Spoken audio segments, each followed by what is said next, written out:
Right, hi everyone. I can see a few people still popping up in the waiting room. So we'll probably give it 1 minute more and then we'll start. I'll start sharing the screen before I speak because it does take a little time to load.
All right, then I guess we can get going. Can I just get an indication that you're able to hear me okay and that you can see the slides?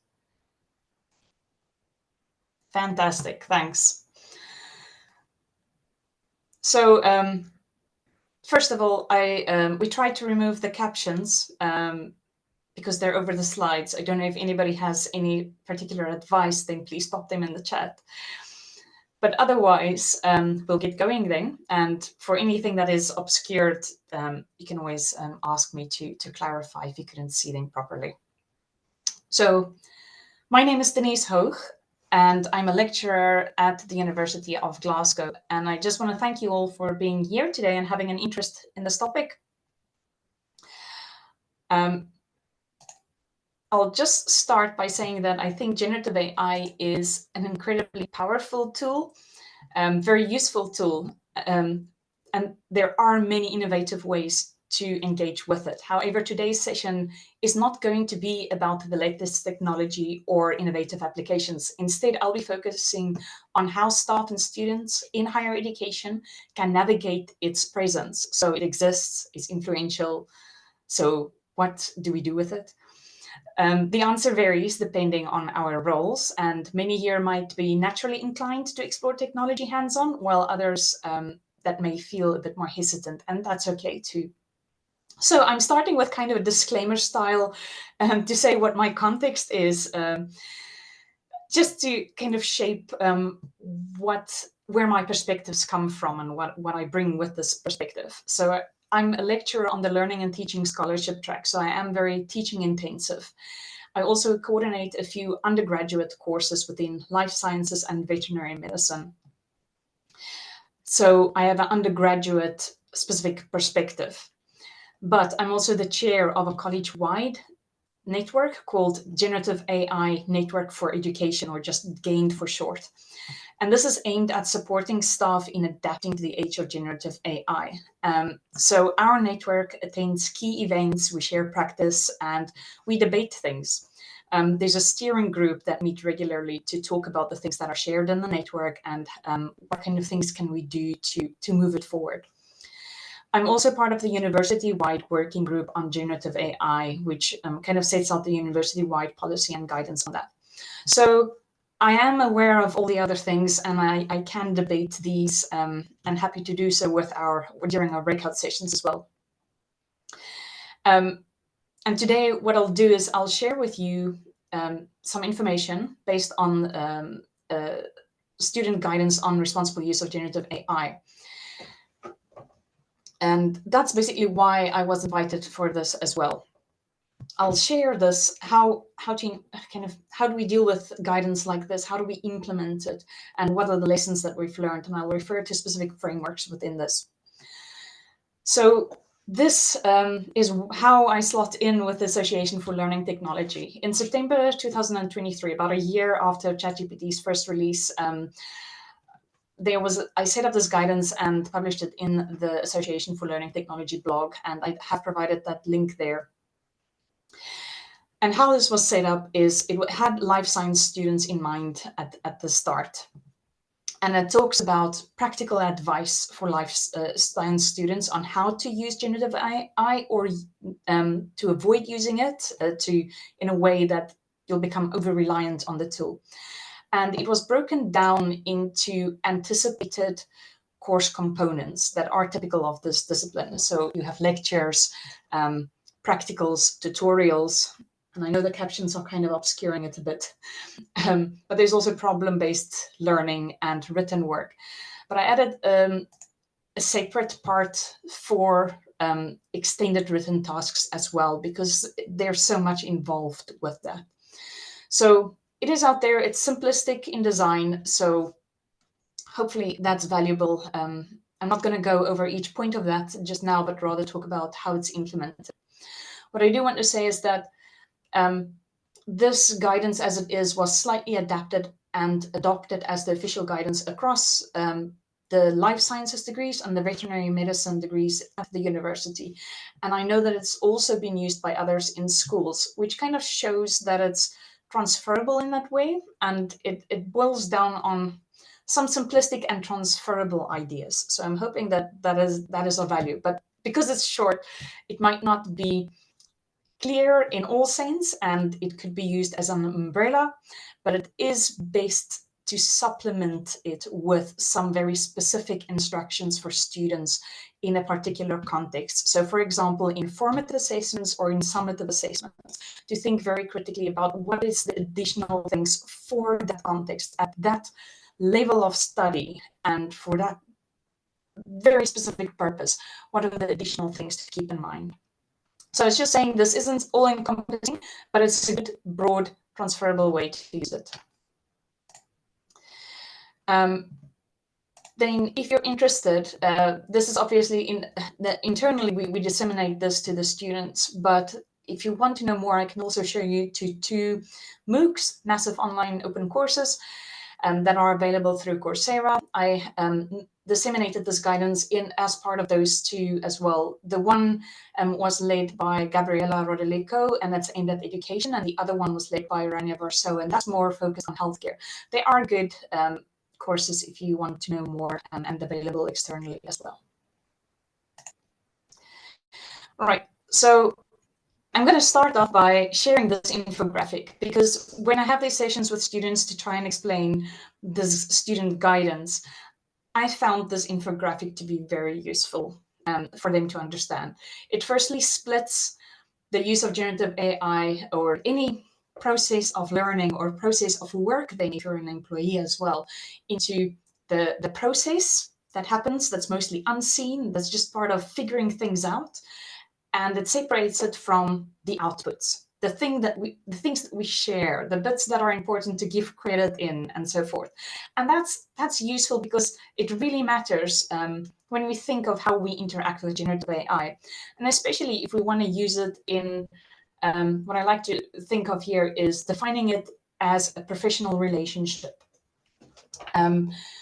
I think it's very important to teach professionalism and think about our professional work relationships and professional roles. Obviously, we're dealing with education, so we're trying to create professionals. So we have to think about that. So, for instance, if you are thinking of the process of work, you as an individual, you can have this invisible friend with you or an assistant. So anything that you would be able to pass on to an assistant is okay to do. But becoming over-reliant on an assistant is also not great.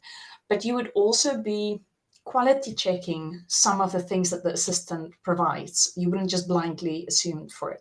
So within that context, it helps people think, it's there as a value, but don't rely on it like a crutch or become too reliant on it. The other bit is when it comes to the output of work. So typically this slots in with assessment. I know assessment is big talk for everyone. So that's why I think this is so important to think as well. If I can, for example, think of the student-supervisor relationship as individual work. You'll have the generative AI or the supervisor there in the background. if a student produces, say, a dissertation or something and give it to the supervisor won't be rewriting that work on their behalf, but they'll be giving feedback and pointers. So if that is the intended work, then that is the role that generative AI will take. However, if you're thinking of an editor's assistant, the editor might need that groundwork of rewriting and polishing up things. That's not really part of the output, but it's part of that process. So if that's the case, then that's the process. It's the assistant, and that is okay. So that context in which it takes place really does matter. And then when thinking about co-creation, this is the things that can take place in group work, creating content together or creating multimedia. People work collectively. So there's, again, another dynamic to that. So this helps. I hope you can use it as well. And then if we move on to the next one, I am summarizing my top tips into 3 C's, which I'll go through. The first is that context matters, which I think has already kind of shown through there. But with that, I want to say that there's a lot of research out there, publications that offer advice, and they're highly debated. And my main point here is that remember that there's always a context to it. There's not one solution for all, and people have different opinions. So just remember to put it in the context that it is given. And in the way it's adapted. The second is about control, to let it go a bit. And I'll get to that later on. Then the very last one will be critical use, to use generative AI in a justified way. And it slots into the responsible use of generative AI for students as well, to make sure that its use is justified. But that section will also have a bit of forward-thinking perspective to it. So, right, let's get to the first one. The context matters. So we all have different roles, visions, and motivations for generative AI in higher education. I've attended events and read papers where some people insist that their approach is the only way forward, while others fear complete replacement of their roles. And my advice is to be open. My number one rule: listen and speak, hopefully in equal measure. Be willing to step out of your comfort zone, to challenge traditional views, and to recognize that we do work in different contexts and we need different solutions. So at the University of Glasgow, we have the following approach. There is a university-wide position on generative AI, and there's centralized support for students on general matters relating to generative AI literacy. Then for some disciplines, there may be more specific advice that is still a bit vague, and that is like the guidance that I share with you today. And that is the umbrella guidance for life science undergraduate degrees and veterinary medicine undergraduate degrees. And this is the same, it's not the same as providing the additional information. And that's the next approach, is to get staff on board to provide specific instructions that are integrated within the assessment instructions, where they integrate generative AI's role in the future working environment. And that takes a lot of thought, and it does mean getting hands-on with some of the generative AI things as well. Sorry, my view has just suddenly changed, so I'm just checking in to make sure that that is all still okay. Yeah. Okay, so where was I? Within the university, we have these kind of different labels. The university-wide position, we have then local discipline-specific guidance that are still very generic and umbrella-like, but then we want educators to start thinking about specific instructions that goes along with the task that defines generative AI's role in that, but also to think beyond generative AI, there might be alternative resources or practices that it's all integrated. So to just kind of embrace generative AI in the normal role of things.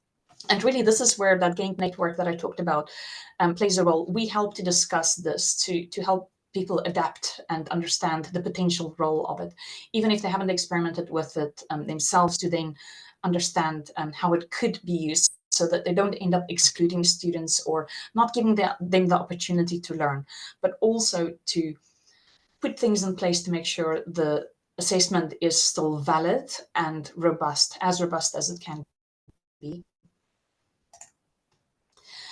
Okay, so I explained that I primarily teach in undergraduate programs with a large focus on supporting students with their approach to scientific rigor.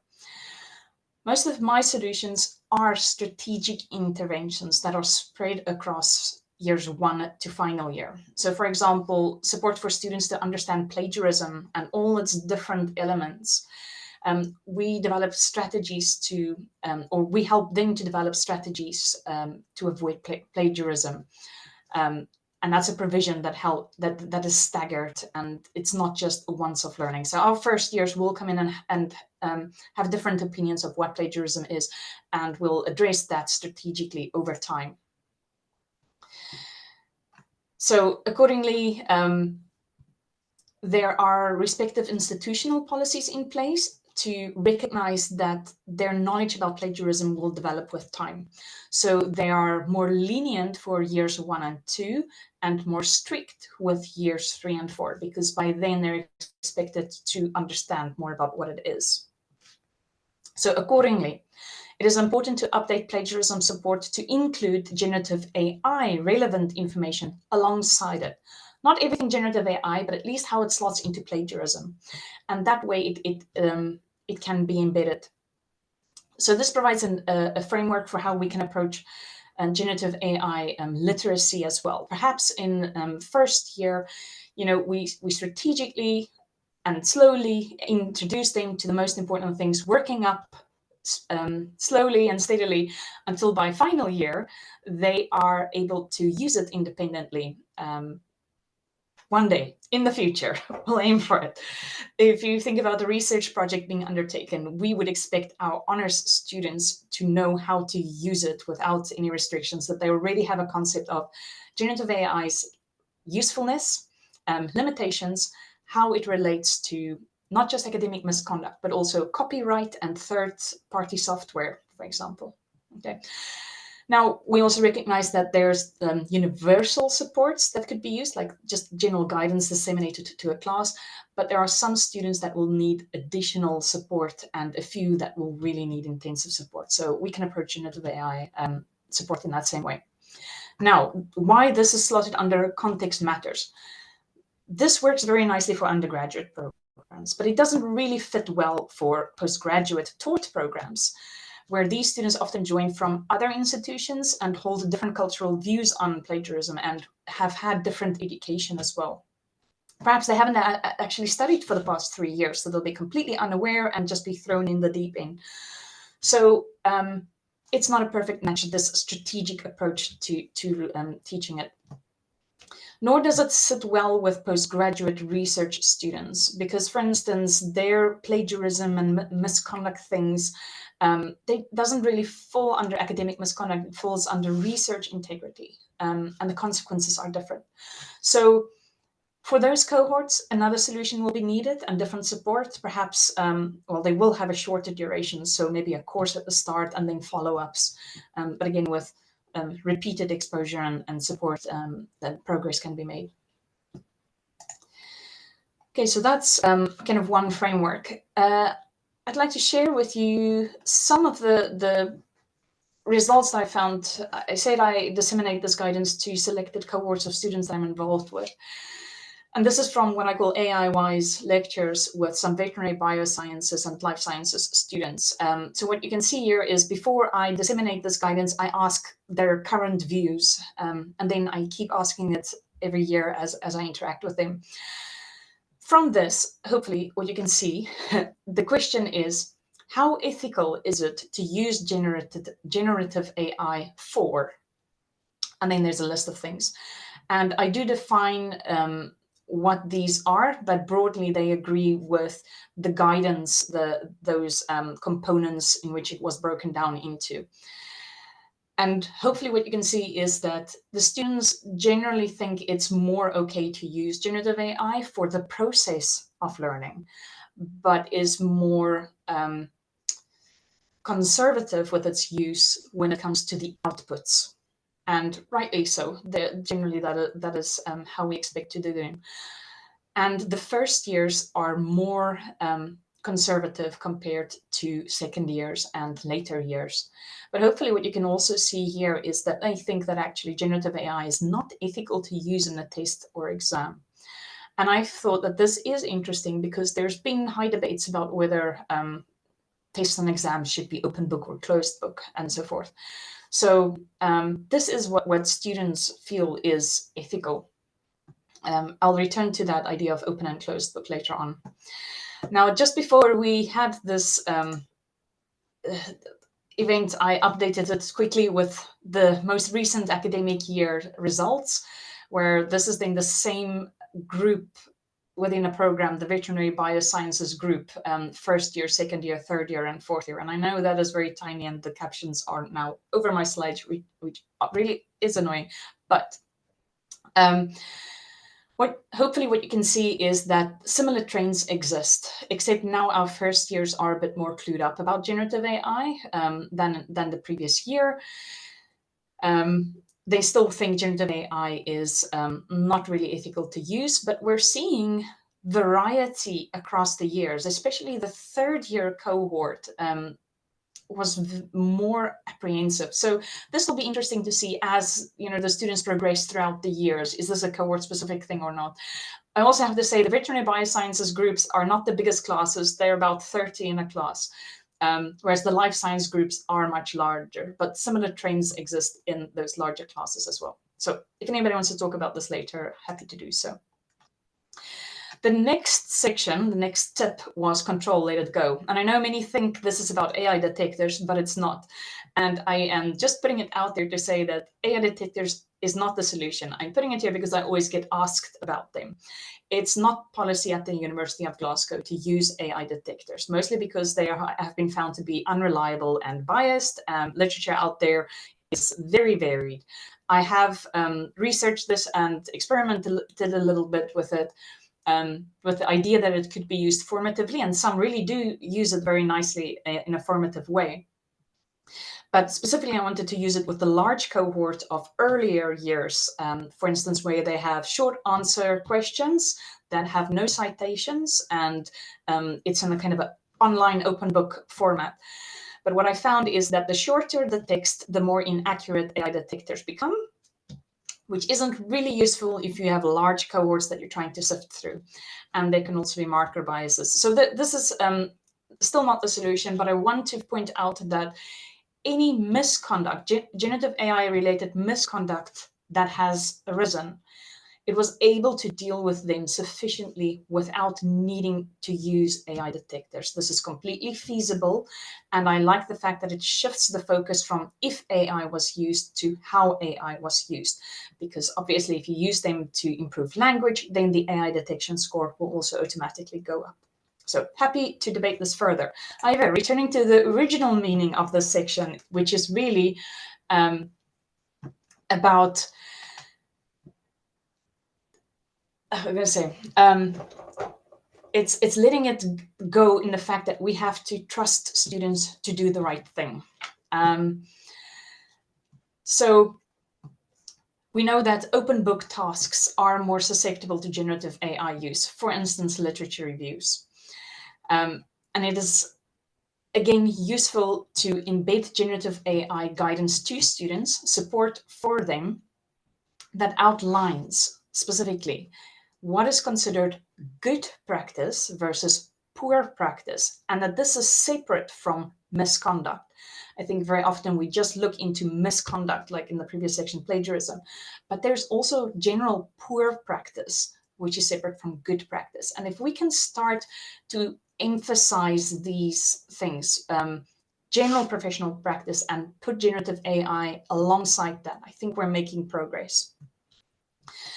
Often I then get academics that then asks, But why? If students can just create everything with generative AI and I have no way of detecting generative AI misuse, why bother teaching them and why bother marking it? Well, I will get to what I do. I'd like to point out just at this stage a good resource that explains how different people, or more specifically, actually how companies use different frames to discuss generative AI, basically how they sell their products with generative AI. But anyway, it does include the control myth.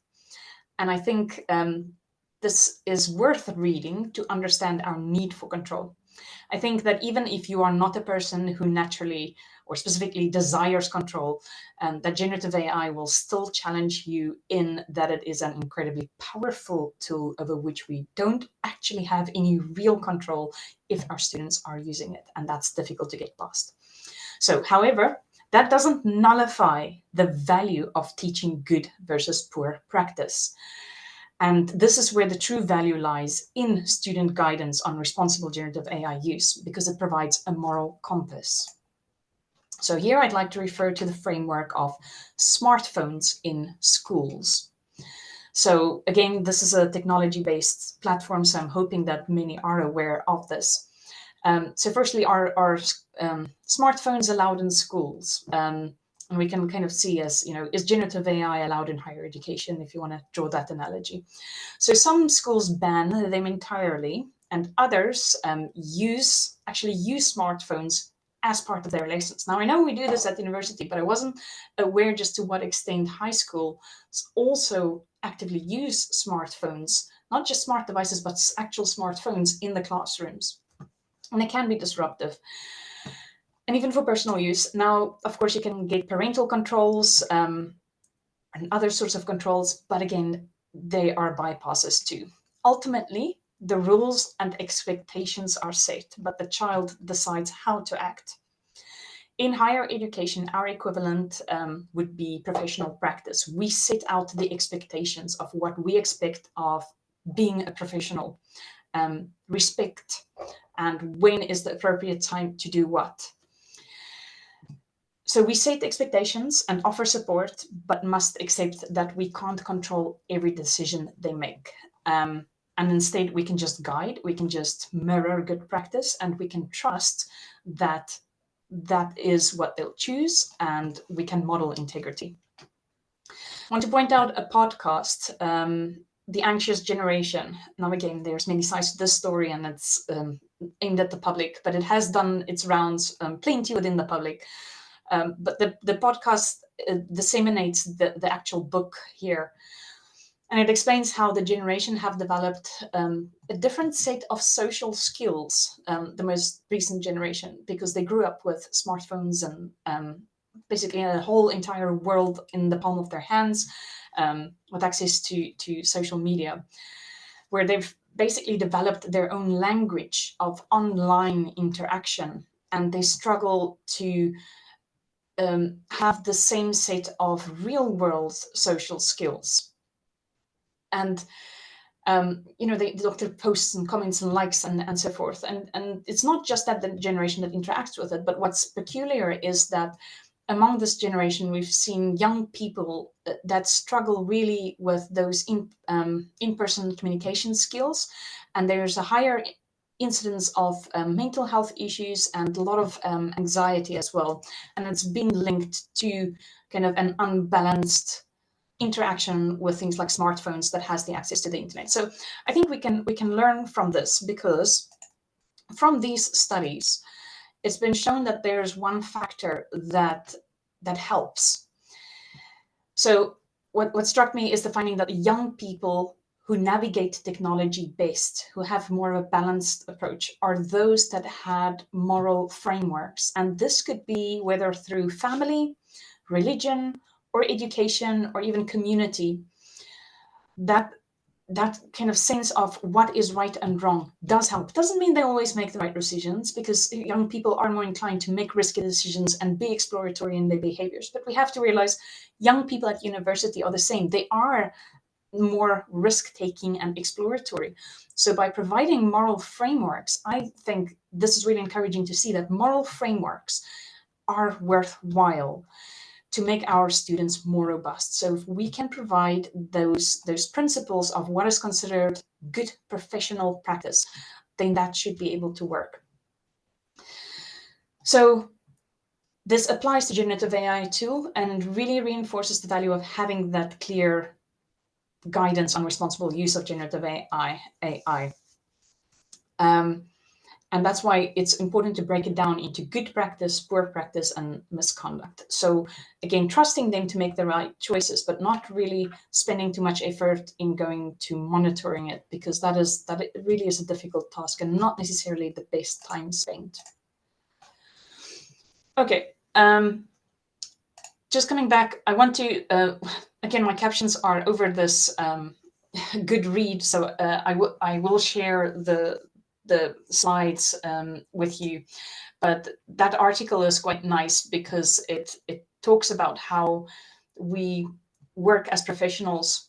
We work collaboratively with other people, and it brings it back to those professional relationship situation. There's a typical life science student with all these different relationships with family and friends initially, and that sets the tone for future professional relationships. And here I want to emphasize the fact that we don't get it right always the first time round. In all of our lives, at some point, we've had a hiccup with a working colleague, or didn't understand the rules quite the right way, and we learned from it and we moved on. And I want to emphasize this because it's not just about finding out how did you use generative AI and how did you use wrong and penalizing that, but instead try and talk about it in a way to rather talk openly and constructively to encourage good behavior and talk about what defines that bad behavior and putting that aside a bit. So when you get the slides later, do read that. It is nice to also think about generative AI in that sense. But the other implication is also that if the younger generation don't have, or if many of them have lower social skills, they will also struggle to excel in professional relationships, and they're likely to also struggle with defining generative AI interaction, how to do that in a good moral way. So it's something that we're going to have to think about as well when we move on and to accommodate our incoming students in future. And that's just pointing it back. So this framework does get affected simply by having another generation than years and years and years before. Okay, so I'd like to then share an example of my 4th year course that I coordinate alongside Barbara Mabel, and the year 4 lead is Victoria Peterson.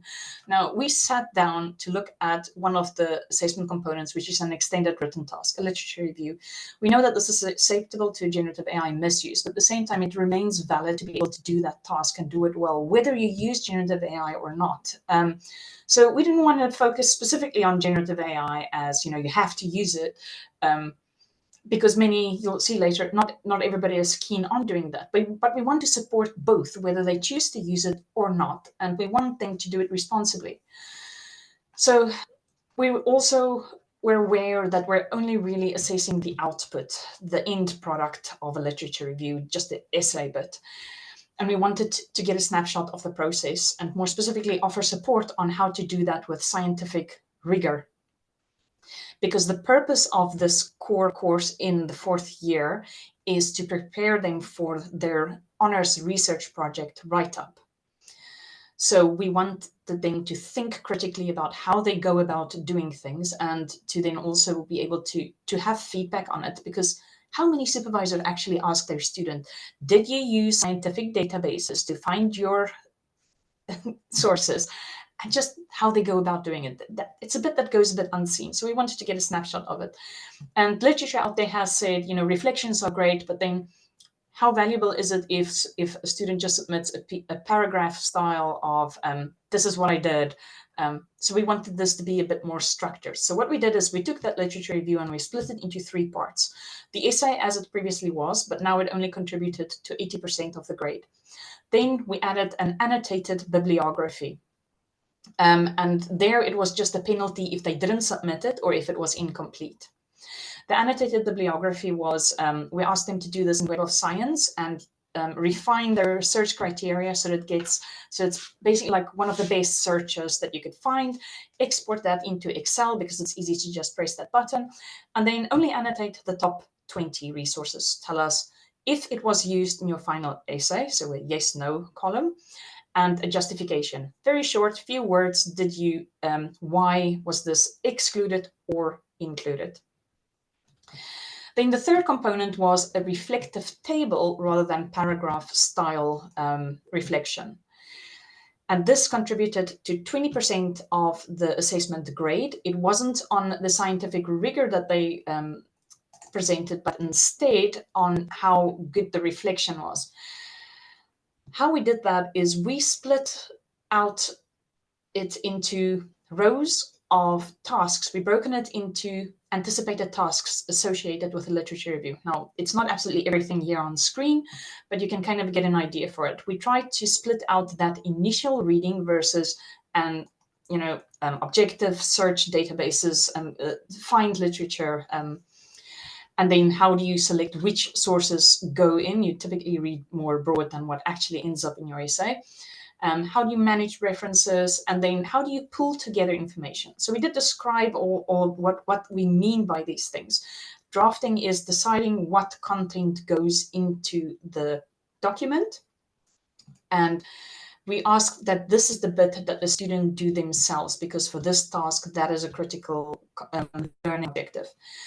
However, for proofreading and editing, this is refining your language, getting feedback, how the flow, the writing style, all that is a bit different. So anyway, we split it out like that. And then we ask them to complete the columns. So first of all, we ask, what is the resource that you use? Is it a tool, a person, a service? What is it? How did you use it? So briefly describe. And again, this is just 1 or 2 sentences describing how did you use it? And then the reflection of how appropriate was it? And we also asked them to just get an approximate date because we wanted them to think about project management. They'll be doing this in a research project. So think about, is this early in your project, later in your project? When do you do it? The bit that's not shown here is another column which was included, which is this colorful one here. For each of those rows, we included a bit on generative AI as well, saying whether it's okay to use it without any restrictions, or whether, yes, you can use it, but be cautious, and this is why.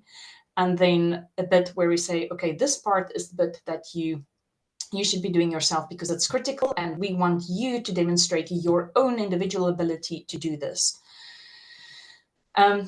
And we developed this integrity statement, which was integrated in our assessment instructions. We signposted the thing to specific relevant policies that they should take into account. And obviously it was longer than what's just here, but it gives you a flavor of what it was like. And it states what the main learning objectives are, and a brief, what's in this colorful bit, we wrote in a paragraph style to kind of justify why. Now, we found this very useful for many reasons. The essay was basically marked as before, but I suppose the markers were a bit more relaxed about it. Now, the markers that were involved in marking this, they were also potential future supervisors. And we felt that this is important because it gets them on the same page as well about what the students do and how they can or cannot use generative AI in it too. And it was it's still possible within an essay as normal to see where there's good and poor practice, and that will, for instance, if they don't have a reference list, obviously that's going to impact the grade. With the annotated bibliography, this was good. Again, there's just a penalty if it wasn't submitted or not complete, but it was useful because it opened opportunity for feedback.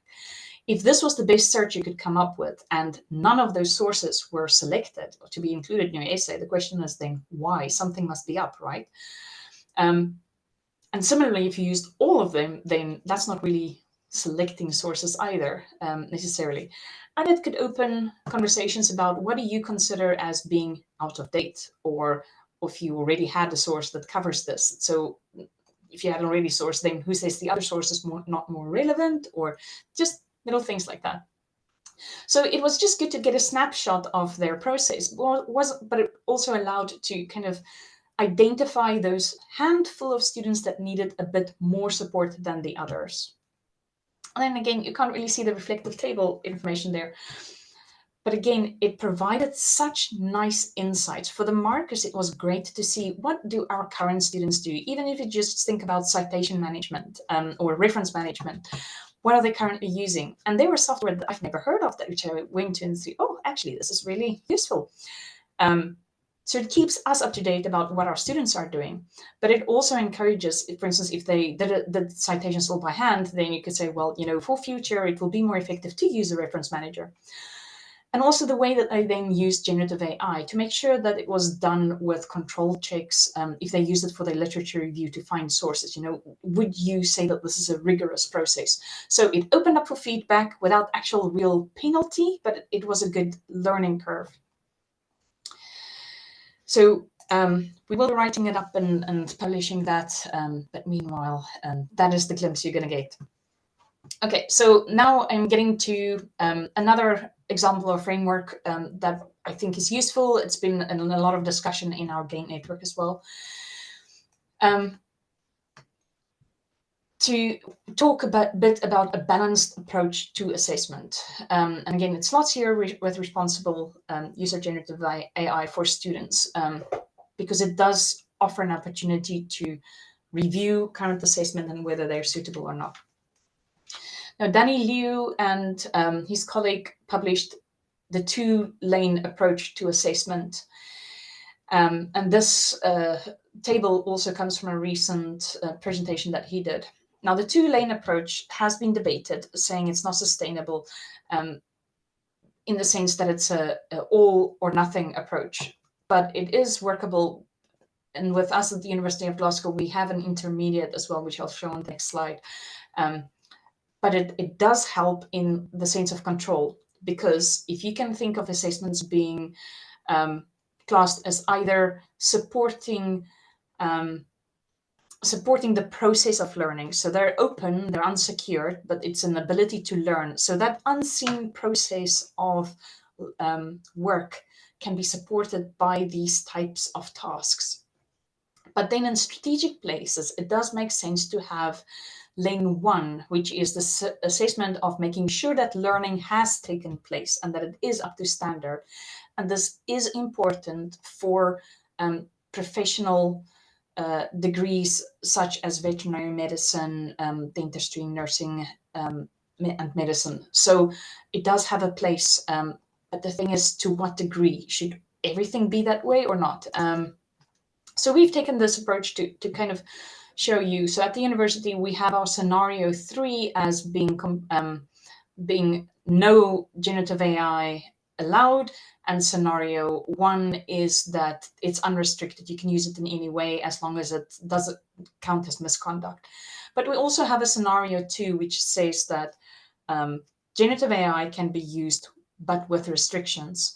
And this can be used very strategically if you want to provide scaffolding and reinforce behaviors, especially if you think about earlier years, restricting use in a specific way so that they develop certain skills by themselves and becoming competent before being experts in it, and to expertly critique something then. And then in later years, it can shift a bit more towards that independent use of generative AI.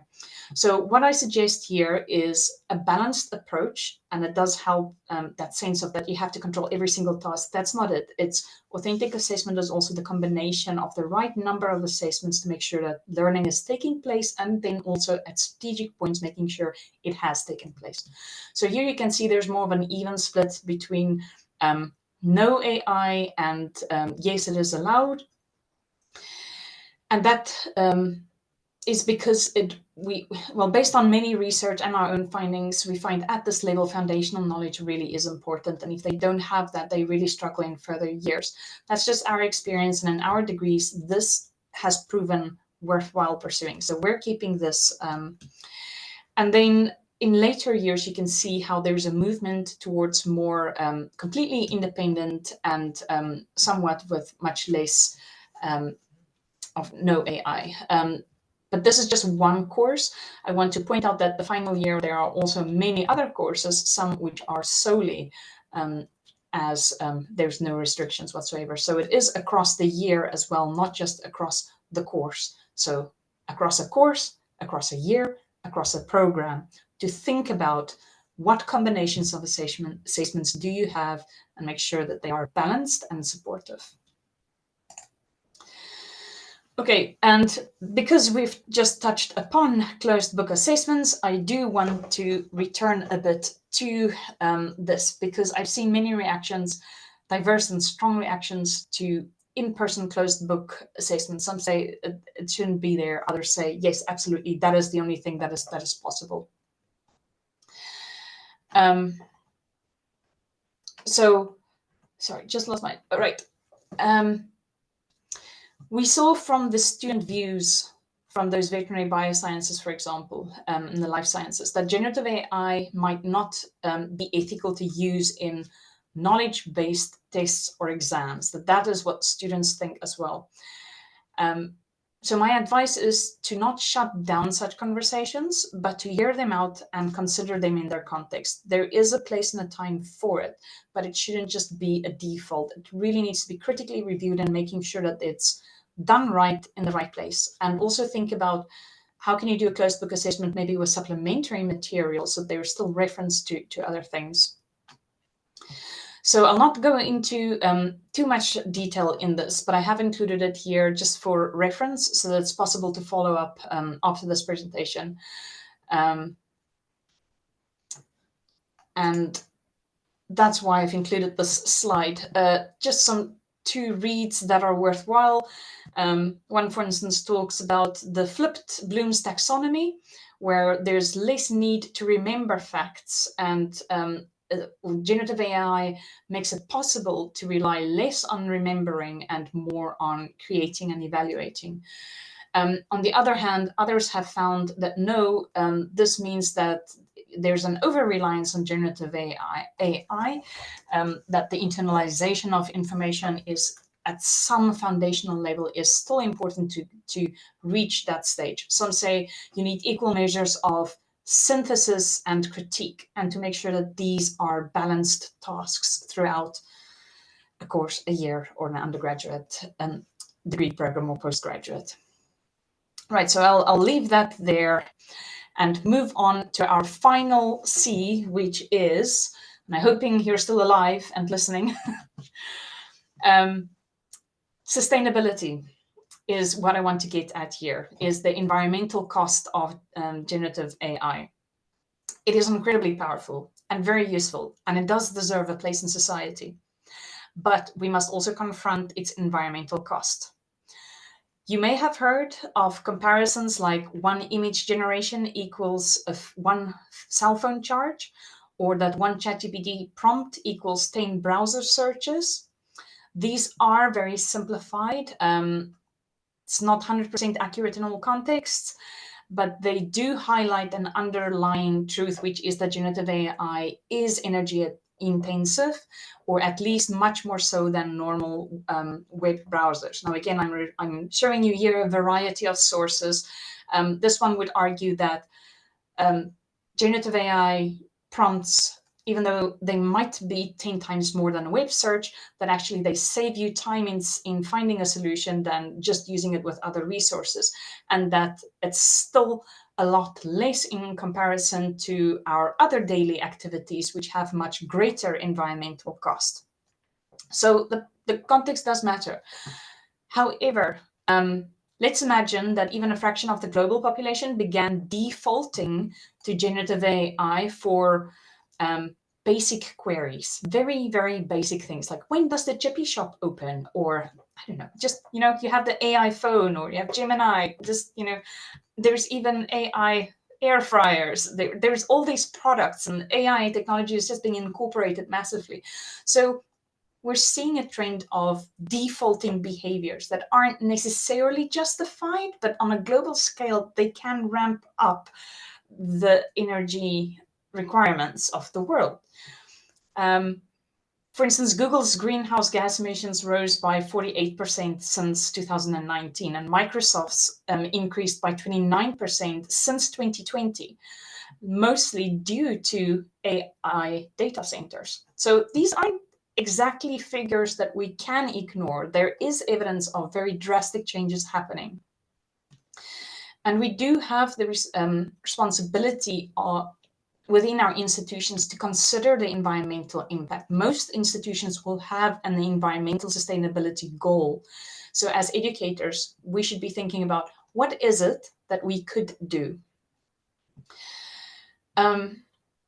So I want to point out that there are very nice AI literacy scales out there that encourage kind of how to teach AI literacy, but I find that often these are linear. So the more AI and the more effective you use it, the greater your AI literacy. But what's sometimes overlooked is the first question about, is generative AI the best tool, or is there another one? That's critical thinking about, is this approach better than another? And it's fine if it is, but we do need to keep in mind that that is part of AI literacy and shouldn't be frowned upon, so to speak. Again, being open to everything. Okay, so the things that we can do is to ask, firstly, if a tool is better, and then when and how often to use it. As educators, we can facilitate that. We can cater for both students that want to use it and not use it. We can also choose simpler tools because they are more energy efficient than more complex tools. So purpose-built tools, for instance, something that restricts its prompts to just a few resources would be more effective than using a general purpose tool like ChatGPT, for example. So choosing simpler tools will help. Also, we have to consider if we're dealing with large groups of students. So our first years are, for instance, 700 in a class. So if I'm going to ask them to do this task, this prompt, 700 times over, is it really justified that each one of them do that task 700 times over? Or is it maybe better to show them a video, or maybe have them work in groups? Also think about how students use it. If students year by year upload the lectures to a third-party software to create a study guide, and this happens, say, 100 times over each year, it's not very effective. Instead, get them to share the resource that they're creating on behalf of the others, and maybe credit those tools. So think about what repetitive things are being done and how we can scale the use down, and then finally think about that the use is justified in a way. So I'm just saying, avoid defaulting behaviors that are frivolous or not really worthwhile. And when something is produced, then let many benefit from it. So again, sharing some of how this is applied in practice. In some of my courses, I created a revision bot. I used the tool Mizu. These can be, so I provide a knowledge document, and from that, the tool creates multiple choice questions or short answer questions. The student answer it. It's interactive, so they get to get feedback on why they have the wrong answer, or explain why, why is this answer the right one, and so forth. It's very useful in that way. I've had feedback. So that's basically what it would look like. This one is a multiple choice question, and then the students do it. If you want to test it out again, you can follow that link or the QR code and see what that's like. Especially if it's not your area of expertise, then it's a good one. All right, okay. And this is what it would look like. There would be I would share among a few academics how to template for chatbot instructions. It's free to set up this account unless you have a knowledge document. Then you would pay a subscription and set it up, and then you create a new session, you share it. And this is useful for students as revision. I gather their feedback and try to review and refine. It's also useful to expand the question bank. Choose the best ones and or modify as you want. And the context then that specifies the scope for this is something that I would compile myself, but I would also help staff to use Notebook LM to maybe create this from lecture recordings, and also use this to create study guides, and I also share that and get some feedback. Right, so some feedback that I got, it's quite varied. Some say it's good, but it's slow. Others say it doesn't matter if it's slower, it's still great. I want this for every course. And then there's some funny bits like this person only got the right answer being option C.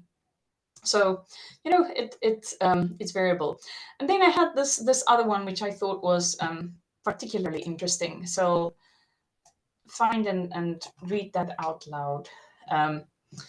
So it said, stop using generative AI. It is actively harmful to the environment, and you should know that because that's already accessible information.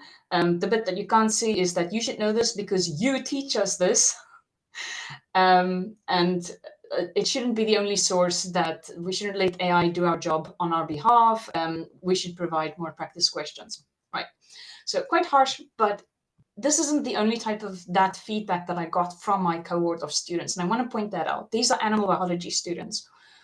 And there's a whole research thing around our institute about tackling climate change. And we get a large proportion of students that really feel strongly about generative AI. But here again, I want to emphasize that generative AI literacy should incorporate things like environmental impact and be able to debate just to what degree is that environmental impact there. But it made me think, okay, I'm clearly not catering to the variety of students. This is seen as poor practice, and what can I do about this? So what I did is I thought, let's revise this. First of all, they didn't realize that they can interact with the chatbot, for instance, focus on a particular topic and make it more complex. So I added some instructions about that. And this is the link where I gather feedback. Anybody that has something to say about it can let me know. But I added this sustainability statement because I realized actually that I need to be telling them, why am I providing this? So there are still practice questions available as a non-generative AI tool. And we also have Peerwise, where students can add their own questions, and that bank is massive. But in reaction to this, I imported all previous years' Peerwise questions to expand that bank and let them know that. And I added this sustainability statement to the revision quizbot to basically say that this is a teacher-approved AI tool, which is simpler than a general purpose one if people use that. And because of that, it's a little bit slower. But another benefit is that it is more accurate because we limit the scope of it. And then the bit that you can't see is it helps to have this because collectively it lowers the class's AI use if they use this tool, which is simpler than if that same number of people use a more complex tool. And I'm hoping that helped. I did get some feedback from students later on that said, yes, actually that made them a bit more positive about it. And also in another task that I'm aware of, they have to use AI, and those students are very apprehensive about using it. But when they know that this is, a simpler tool, they're more likely to say, okay, I will engage with it. I understand that you've done what you could to reduce the environmental cost as much as possible. And it's necessary for me to know how to interact with these tools.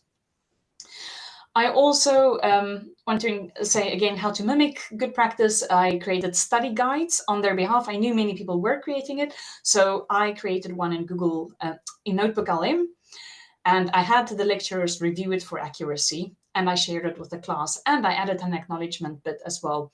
And in that, I credited the resources from which it was made, which was lecture recordings, and I stated that it was professionally, or that academics reviewed it, and that it reduces the environmental cost ultimately. So I thought that was interesting. So even if they didn't do this themselves, they would know which tool and what resources they used to create it. Right. So that was my valuable lesson, that we can get different kinds of people, and this is great to have that conversation open to also know how we're coming across to students and how we can approach that better. Right, and this is more forward-thinking, a message I'll leave you with before we have the breakout rooms. Again, coming back to animal diversity, this is a slide from one of my lectures, and kind of in some of these lectures at the end, I talk about generative AI as well. So again, I'll refine my messages to make sure they understand that we have to have a balanced approach and it's not just doom and gloom. But what we're seeing here is the value of diversity, specifically biodiversity, where this is how communities develop. Initially, there's very few resources, and eventually some organisms can make use of that and turn it into something else, which then means more and more life can occupy that. And as more diversity comes in, there's more variety of resources, and it supports a greater diversity of community. And if we can relate this to generative AI and our world as a society and a culture, we have developed as humans as well, very much in that we have created these niches and specialized roles. We don't all go out on a daily basis to get ourselves food. We rely on a service to reduce our time spent on those activities so that we can do something else, which is more worth our time based on our judgment of that.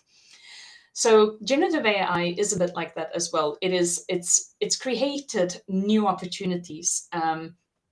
But if I can again just refer to this analogy, when a stressor comes along, this most diverse community will be more robust. It will have a greater chance of surviving that stressor compared to something with very little diversity.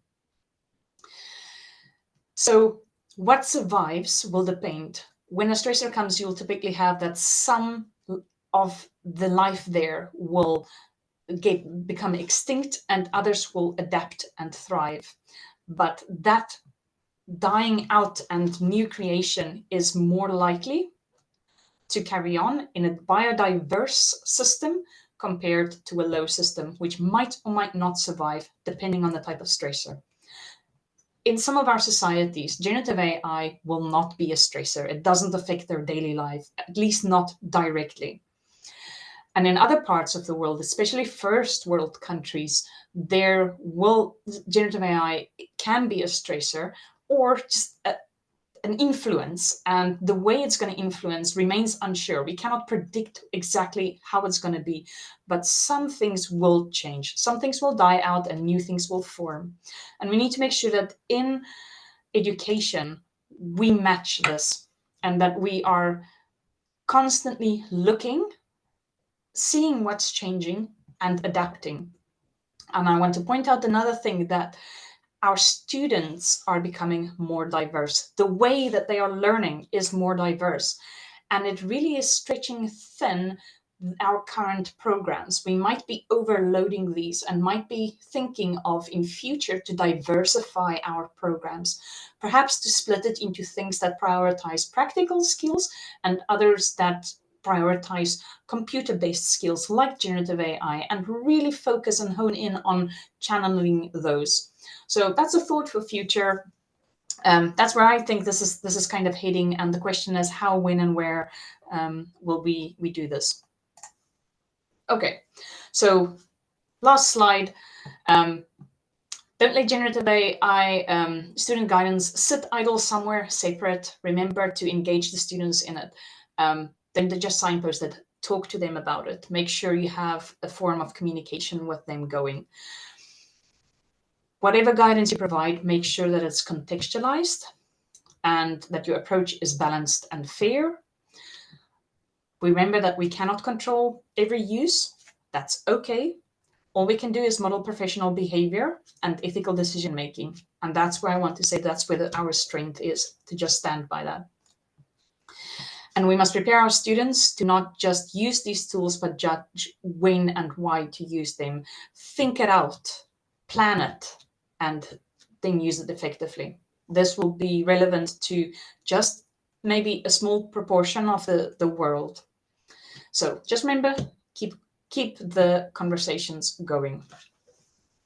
Now, we do have a break room, but before that, I'm gonna want to open the floor to see if there's any questions just at this moment. You can either put up your hand or shout out. Let me try and see if I just change my view here.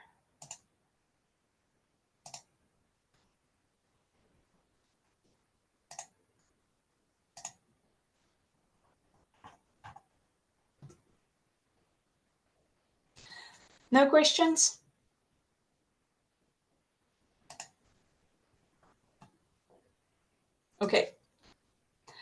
there's nothing just now, or maybe try to ask. Perhaps what we can do is we can create some breakout rooms and discuss this in a smaller scenario. What I'll do is I'll maybe jump between them, but if you want to reach me, you can also email me or send me a message directly in Zoom, probably is best. So I want us to all break out, and I'll create the breakout rooms now. I see many people disappearing, which is not great. So maybe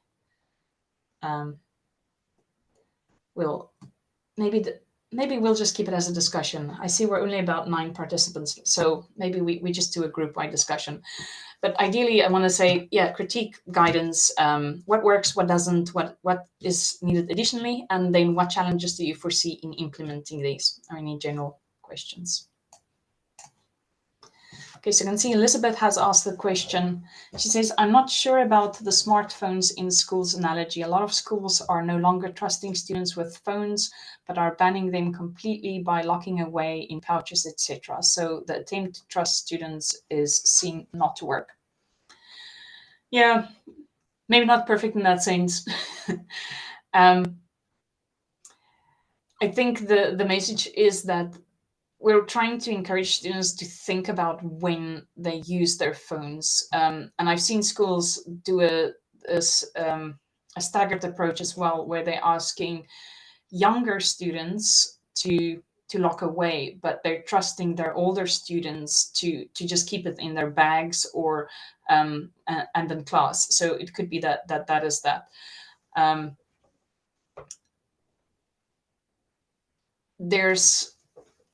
There's, for instance, the issue of in break time, what happens with their phones in break time. Many parents have said that their kids can have, can take their phone to school, and others say you shouldn't take your phone to school. So it's different frameworks for dealing with technology, and maybe considering the age that they're at, whether it is it's just encouraging them to think about where it's appropriate to use or not. Thanks, you said. I agree. By trusting university students with generative AI is the only way to go, and banning won't work in this context. Yeah. I mean, if you ban it, I don't think you'll be able to monitor it. And I think technology is playing such an important role with them. Yes, Elizabeth. Hi, sorry, I don't want to dominate the questions. Just a thought or a question. Do you think the kind of more traditional forms of plagiarism that we're used to kind of teaching about and warning about, so copy and pasting, word switch, that kind of more traditional plagiarism, is that no longer a concern, and we need to focus all our energies on the Gen AI issues? Or do we need to try and have a blend of both approaches? Yeah, it's a good question, because I think it's that generative AI is challenging our views of plagiarism in general. The core underlying reasoning behind plagiarism is if you present work as entirely your own without sufficient attribution. So I would say anything without giving proper credit and pretending it's just you that thought about this is a form of plagiarism. You can get the nuances behind that, like copying and pasting, it's more how you do it rather than the idea behind it. So I would think if a student has taken, let's say, have copied and pasted a paragraph from 10 sources and given it to AI to say, write this up so that it flows well, keeping the citations to how I had it in different colors or whatever. That's not really the student doing that. But the question is that allowed for the task that they're doing, or is that not allowed? Is it suitable, basically? And have they given that tool the proper credit for rewriting it? There might be, I'm saying, there might be scenarios where that is appropriate. And maybe that is a task to explore how the tool works. Then it's not plagiarism per se, it's exploring how the tool works. That makes sense. But yes, it's definitely challenging our ideas about plagiarism. Some believe that generative AI tools are just machines plagiarizing other things. I think it challenged our ideas of who does the knowledge belong to in the first place. We as humans typically look at something, we study it, and then that's me. I have studied this, it's my knowledge. But the next person comes along and uses that knowledge to advance the knowledge in the broader field, and it all becomes integrated. Knowledge isn't necessarily something that is something that you own. It's communal in that sense as well. But that doesn't mean that you shouldn't not give the right credit. You should always give the right credit where it belongs.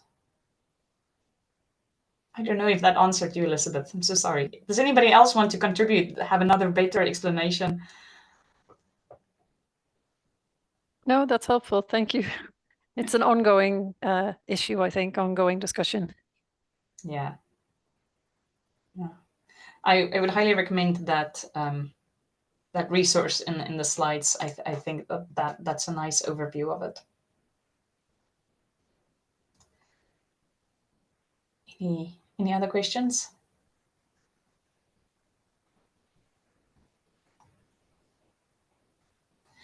Maybe can I say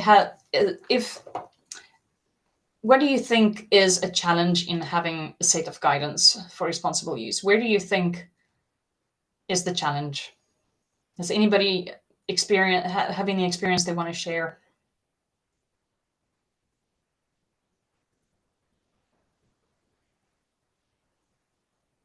Or maybe something you struggle with?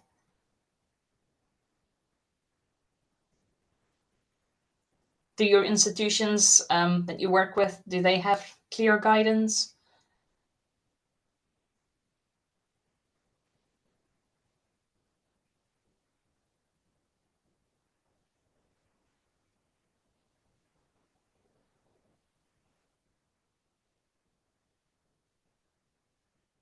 No? Okay, then would someone say maybe, where do you see state of things in 10 years' time? What predictions, can I ask, you want to share?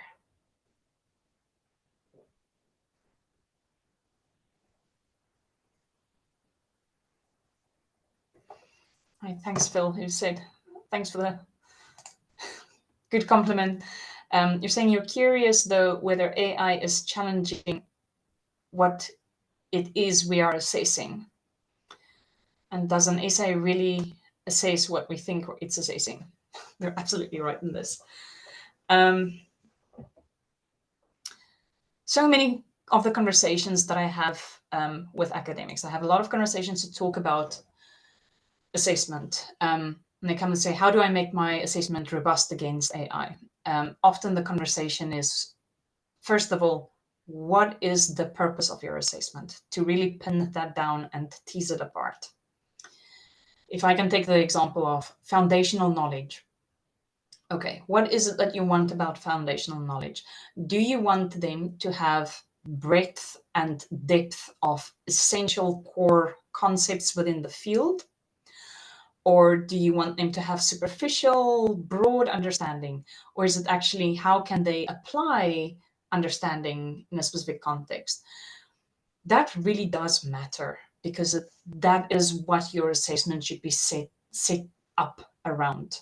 And I think it's difficult to coordinate in the broader spectrum. For instance, if you're only involved in one assessment and not the rest in a course, or how does this course align with the other courses in that year, and how does that year with the program? So because there are so many different components, it becomes really difficult to do that. And perhaps that's where we could use generative AI tools in future as well, to help us map out these skills and knowledge that we really value and want to make sure that they are taught across a program in sufficient depth, and then adjust our assessment so that they is particularly hone in on that. So to come back to an essay, why an essay? what exactly is it that you're tasting? Because you also get essays without citations and those with citations. Is that important? So yes, that is really the key thing, is generative AI is making us think about what it is that we're assessing and making sure our assessment is set up the right way. Doesn't necessarily mean that it doesn't have a space in all of that, but at least that will define how it is suitable to use generative AI in those scenarios. And maybe it's not directly involved in the assessment, maybe it is involved in the preparation for the assessment as well. So yeah, again, it's very specific to each context, but each context also has to be considered in the broader scope of the course, the program, or the year. So I hope that helps and it hasn't just been a blurt of words.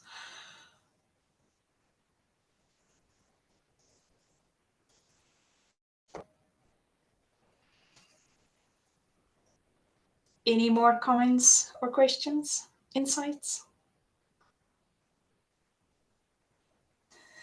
Okay, so Phil, you said yes, you asked about the possible future. Perhaps AI can compile an analysis of micro assessments to infer a more rounded picture. Yes. I don't know if you've explored Notebook LM. I've recently, well, not recently, I've been using it for a while, but become aware that a recent thing is that it has an option to share projects. Now, Notebook LM is great because it only refers to the resources that you upload, but it means that, let's imagine engineering. There's all these regulations and standards and whatnot, and I want to just very specifically know something.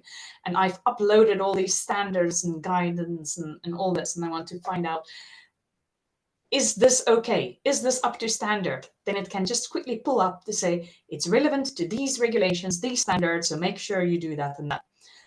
So I can imagine for teaching that we will be able to upload our course information documents, our assessment feedback calendars, list our skills and use it to critique where is more practical skills needed, where is that, and help us to find those things and break it down in a bit more effective way than asking 100 different people to send us your information and highlight to us with. It's more difficult to get people to do that, and it's a long, intensive process. So using generative AI in that kind of mapping context, I think that would really be nice to do. So explore a bit, Phil, and see what. Come back, tell me whether it has helped.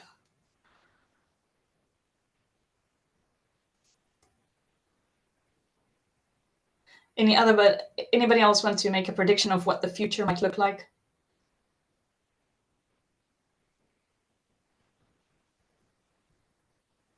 No? Yeah, there we go. I think a key challenge is achieving consistency across institution. Yes. Like you say, it's important not just to signpost to institutional guidance. Do you have any thoughts on how we emulate this good practice institution-wide? Yes, first of all, it would help to have some form of support network where people can share and talk about things. So with the technology advancing so quickly, it's difficult for each person to stay up to date. So by sharing these things in a communal area helps. Keeps a bunch of people at the same time, can see the latest technology, can talk about it as it happens. Consistency is key. Often there are individuals or pockets within the university that are very good at making progress and creating resources. And it's so helpful if they're able to go somewhere and share it so that a bunch of people don't reinvent the wheel and have this variety entering across the institution. So sometimes it's dependent on what's been done within the institute and kind of generalizing that or sharing it and having people adopt it. So I would suggest that we exist in teams as a network, but we have in-person events as well, which helps. and we communicate with the steering group, discuss things in detail and try and align literature and policy and all the different groups, and then disseminate that to others. So that helps. So my number one advice would be have a network and let them talk and share, and take that to the relevant committees and actionable groups to get actions going on it.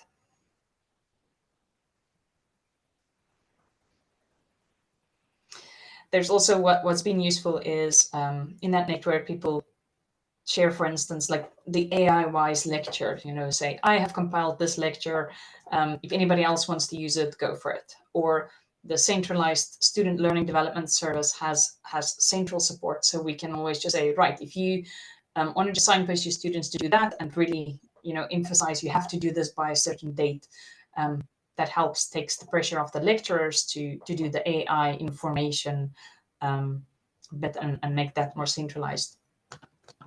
What else? Yeah, I think that helps. Good.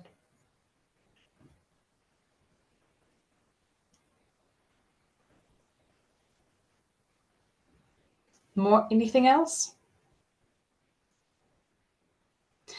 I can maybe say that I wouldn't be surprised if in 10 years' time we end up not really using a mouse and a keyboard that much, or that our use of it reduces a lot, that we're just able to speak to our computers to say, computer, start up and open that file. And,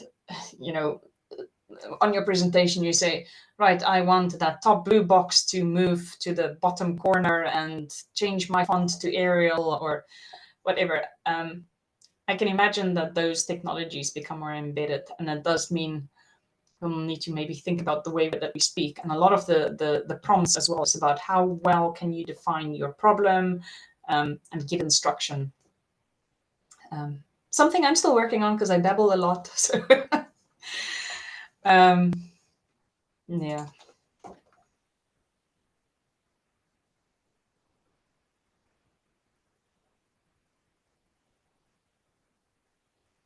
Okay. If nobody else has anything more to ask or discuss, I'll end this. Remember, you can always contact me by email if you have any follow-up questions. But I want to thank you for joining today. And if you want to add anything to that Padlet discussion board, yeah, feel free to do so. Just share that link. If you have any resources or things to share, then you can do that. Getting it.